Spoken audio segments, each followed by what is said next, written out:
오늘의 말씀의 제목은 이 선택이 가져온 결과라는 말씀입니다. 오늘 우리는 예수님께서 십자가에 달리시기 전 일주일간의 행적을 함께 살펴보길 원하는데요. 먼저 어제였죠. 일요일에는 예루살렘에 입성하셨습니다. 그날을 우리는 종려주일이라고 하는데 이 뜻은요, 이 종려나무 가지를 흔들며 사람들이 예수님의 입성을 환영했기 때문입니다. 그리고 오늘 월요일에는 예수님이 예루살렘 성전에 가셔서 이 장사하는 사람들을 보시고 그 상을 엎으신 날입니다. 내 아버지의 집은 기도하는 집인데 너희들이 강도의 소굴로 만들었다 화를 내셨습니다. 그리고 그 다음날 화요일에는 성전에서 유대 지도자들과 함께 이 네 가지 논쟁을 벌이십니다. 하나는 예수님의 권세 논쟁, 세금 논쟁, 부활 논쟁, 그리스도 논쟁입니다. 즉 월요일과 화요일에는 가장 예수님이 피곤하셨던 날이었습니다. 그리고 나서 수요일에는 이 마리아라는 여인이 값비싼 향유 옥합을 깨뜨려서 예수님의 머리에 붓는 사건이 일어납니다. 바로 우리가 오늘 살펴본 말씀이 수요일에 일어났던 사건입니다. 그리고 목요일에는 우리가 잘 아는 것처럼 사랑하는 제자들을 불러 모아서 최후의 만찬을 벌이십니다. 그리고 밤 12시가 돼서 예수님이 그 제자들과 함께 겟세마네 동산으로 오르셔서 함께 기도하십니다. 그리고 시간이 지난 뒤에 이 유다에게 배신당하셔서 예수님은 체포당하십니다. 그리고 그 12시 이후에 밤새 고문을 당하시고 그 다음날 금요일 오전 6시, 아침 6시에 본디오 빌라도에게 신문을 당하십니다. 그리고 9시에 십자가에 달리셔서 오후 3시에 돌아가신 것이죠. 그리고 무덤을 옮기시고 3일이 지난 후에 주일에 부활하신 것입니다. 즉, 이 짧은 일주일의 시간 동안 정말 많은 사건들이 벌어진 거죠. 오늘 말씀은 이 월요일, 화요일 동안 굉장히 피곤한 일정을 벌이시고 이제는 베단이란 동네에 가셔서 이 쉼을 가지시는 장면인데요. 우리 6절 말씀 함께 읽겠습니다. 시작. 그런데 예수께서 베다니에서 나병 환자 시몬의 집에 계실 때에, 자, 지금 예수님은 베단이란 동네에 가셨습니다. 이 동네는 참 가난한 자들이 살았던 동네예요. 예루살렘에서 가장 가난한 동네, 이 판자촌으로 불렸던 동네입니다. 지금 예수님은 이틀간의 여정을 마치시고 이 가난한 동네로 오셨습니다. 저는 이런 생각을 해봤습니다. 여러분, 예수님이 입성하신 곳은요, 바로 예루살렘 도시의 최한복판, 최고의 도시 중 하나였습니다. 우리로 치면 약 강남처럼 느껴질 수 있습니다. 그런데 예수님은 그곳의 생활이 편치 않으셨습니다. 사람들의 환호가 있었고 웰컴이 있었지만, 도시의 화려함과 웅장함이 있었지만 전혀 위로를 받지 못하셨습니다. 그런데요, 정반대의 도시인 이 가난한 동네 베다니에서 위로를 받으셨습니다. 여러분, 예수님은요 3년의 공생애 동안에 이 인자는 머리를 뚫을 곳이 없다라고 말씀하시면서 어디 가도 편치 않으셨습니다. 그런데 이 가난한 동네인 베다니에만 오시면 늘 그 평안을 누리셨습니다. 여러분, 왜 그러셨을까요? 특별히 이 동네는요 예수님이 참 사랑하는 이 세 남매가 있었습니다. 바로 나사로와 마르다와 마리아의 집입니다. 이곳에서 성경을 보시며 종종 머물렀다는 것을 우리는 알 수 있습니다. 무슨 의미일까요? 여러분, 위로와 안식은요 결코 외적인 것이 줄 수 없다라는 거죠. 세상의 화려함과 부유함과 스펙이 우리에게 평안과 위로를 줄 수 없다라는 겁니다. 여러분, 위로와 안식은 바로 사랑이 줄 수 있는 거죠. 진실된 마음이 줄 수 있는 거죠. 비록 베다니 사람들은 가난했지만 진심으로 예수님을 사랑했던 것입니다. 진심으로 예수님을 환대했기 때문이지요. 여러분, 교회도 마찬가지입니다. 화려한 건물, 웅장한 건물이 사람에게 위로와 평안을 줄 수 없습니다. 비록 작고 초라해도 진심을 담은 환대와 사랑이 있다면 그곳에 위로와 평안이 있다라는 거죠. 저희 교회가 그런 곳이 되길 소망합니다. 이곳에는 모든 사람들이 찾아와서 정말 세상에 줄 수 없는 주님만이 주시는 위로와 평안을 누리길 바랍니다. 남녀노소 빈부귀천을 막론하고 모든 이들이 올 수 있는 곳이 되길 바랍니다. 자, 우리 7절 말씀 읽겠습니다. 시작. 한 여자가 매우 값진 향유 한 옥합을 가지고 와서는 음식을 잡수시고 계시는 예수의 머리에 부었다. 아멘. 자, 여기서 한 여인이 나옵니다. 이 여인이 누구이냐? 요한복음 12장을 보면 마리아라고 합니다.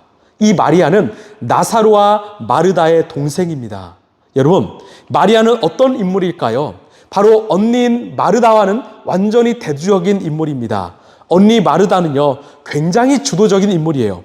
누가복음 10장을 보면 예수님이 베단이라는 동네에 오셨을 때 그 마르다가 달려가서 예수님을 자신의 집으로 초청합니다. 그리고 마르다가 주도해서 음식을 차리고 예수님께 공개하지요. 반면에 동생 마리아는요, 굉장히 내향적인 여인입니다. 언니는 음식으로 만들 때 분주했지만 이 마리아는요, 사람들 틈에 앉아서 예수님의 말씀에 경청했던 여인입니다. 나사로가 죽을 병에 걸렸을 때 언니 마르다는 예수님께 달려가서 요청하지요. 반면에 마리아는요, 예수님이 오시길 기다리며 함께 그 자리에서 울었던 여인입니다. 이 마르다의 입장에서 동생 마리아는요, 참 답답한 여인이에요. 굉장히 소극적이고 내향적인 여인입니다. 그런데 그런 마리아가 오늘 엄청난 일을 벌입니다.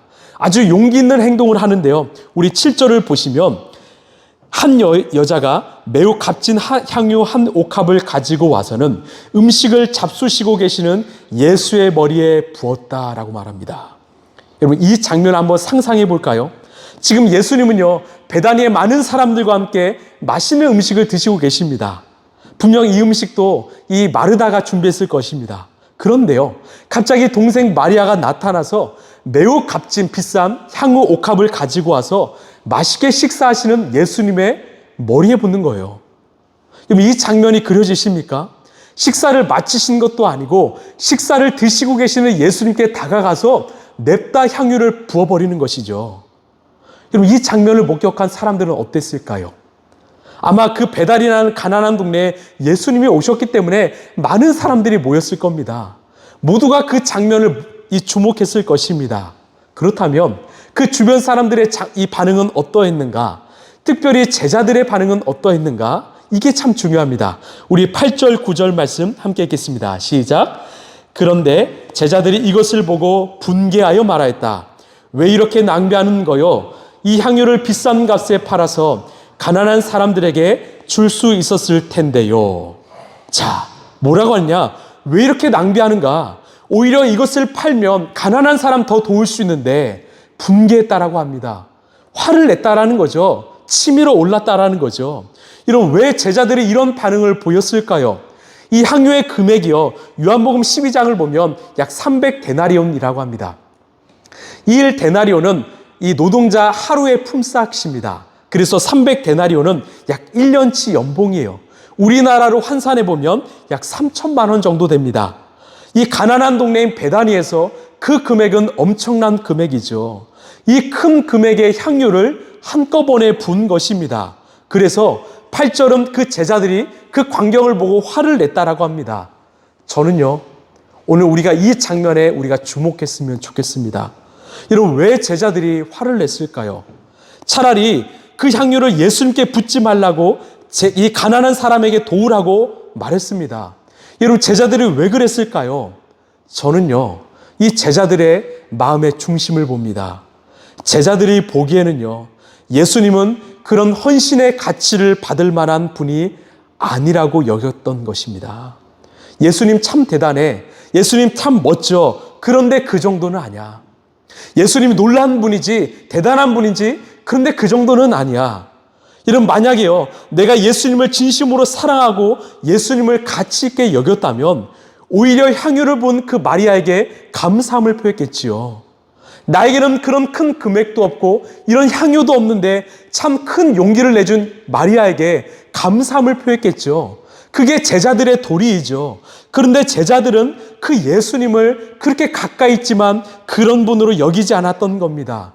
그래서 아까워했던 거죠. 저는 이것이 참 속상합니다. 때론 우리가 이런 마음일 수가 있습니다. 우리에게 모든 것을 주신 예수님인데, 자신의 모든 것을 포기하고 영원한 생명을 주신 그 예수님이지만 우리는 때로는 그 예수님을 이처럼 가치 없는 분으로 여길 때가 많다라는 겁니다. 예수님께 드리는 나의 물질과 시간과 헌신을 내가 아까워할 때가 참 많다라는 거죠. 그럼 나는 지금 마리아입니까? 아니면 예수님의 제자입니까? 우리 10절, 12절 말씀 함께 읽겠습니다. 시작. 예수께서 이것을 보시고 그들에게 말씀하셨다. 왜 이 여자를 괴롭히느냐? 그는 내게 아름다운 일을 하였다. 가난한 사람들은 늘 너희와 함께 있지만 나는 늘 너희와 함께 있는 것이 아니다. 이 여자가 내 몸에 향유를 부은 것은 내 장례를 치르려고 한 것이다. 여러분, 지금 예수님은 마지막의 시간을 보내십니다. 내일이 지나면 이제 십자가에 달려 죽으시는 그 상황입니다. 그런데 제자들은 몰랐습니다. 제자들에게 몇 번이나 그날이 올 거라고 예고했지만 이들은 믿지 않았습니다. 그러나 이 마리아는 알았던 거죠. 비록 성격은 소극적이고 내향적이었지만 그 예수님의 눈빛과 말투와 행동을 보니 내가 사랑하는 예수님이 오늘이 마지막이겠구나. 내가 사랑하는 예수님을 보니까 오늘이 내가 만날 수 있는 마지막 순간이겠구나. 그래서 이 예수님이 떠나기 전에 자신이 할 수 있는 최고의 표현을 드렸던 것이죠. 그 예수님이 그 마리아의 마음을 아시고 13절에 뭐라고 말씀하시는가? 내가 진정으로 너에게 말한다. 온 세상이 어디에서든지 이 복음이 전파되는 곳에서는 이 여자가 한 일도 전해져서 그를 기억하게 될 것이다. 내가 내 복음이 전해지는 곳마다 이 여인의 일이 함께 전해지게 될 거라는 거죠. 실제로 2000년이 지난 지금 오늘 또 이 여인의 행동은 우리에게 전해지고 있습니다. 바로 이 여인의 행동이 복음의 완성인 거지요.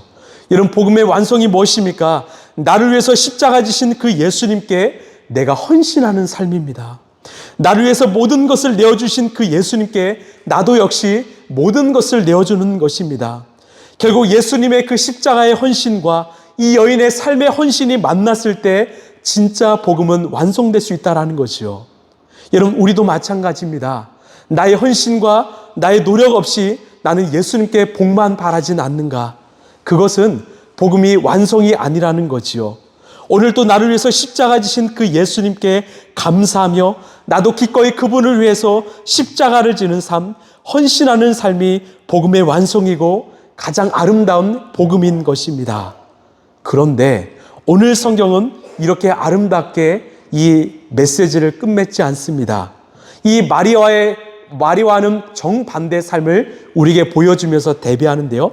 우리 14절, 16절입니다. 시작.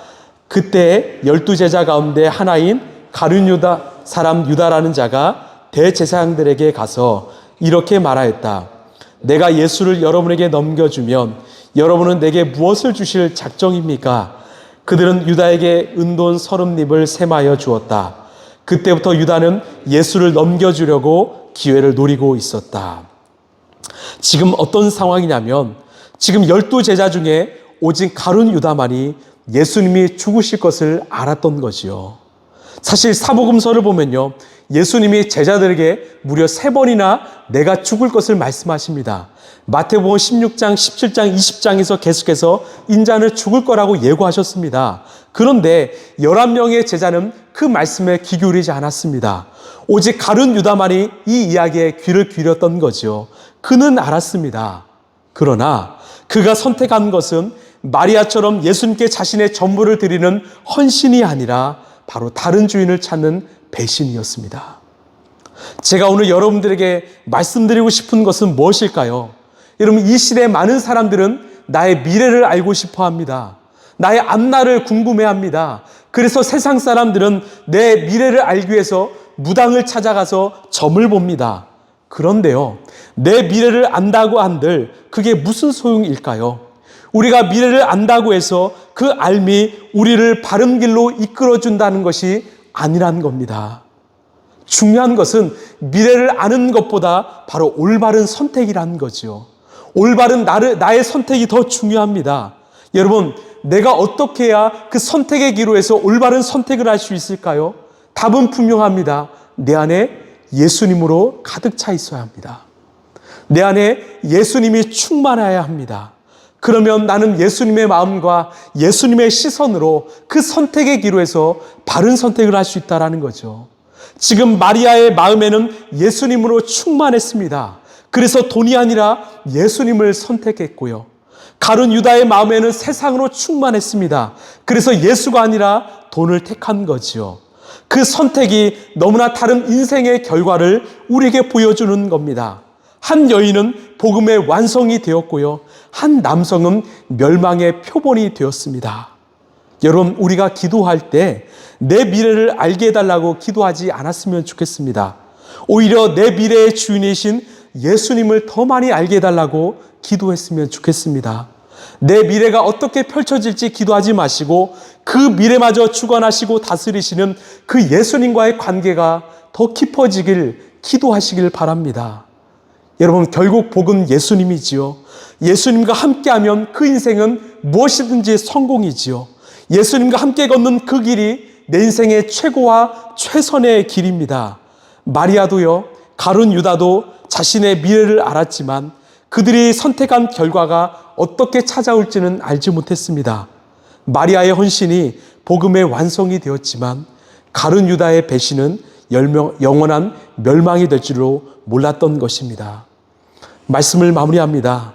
이 고난주간의 첫날 여러분, 우리의 마음에 예수님으로 가득 채우길 소망합니다. 내 안에 계신 그 예수님 때문에 우리가 올바른 선택을 할 수 있게 되길 소망합니다. 여러분, 선택이 중요합니다. 예수님을 선택하는 것이 정말로 중요합니다. 그 인생만이 남습니다. 영원히 남습니다. 나의 과거, 나의 현재요, 나의 미래를 다 예수님께 맡겨드리고 내 인생 전체를 주관하시는 그 예수님을 붙잡는 저와 여러분 됐으면 좋겠습니다.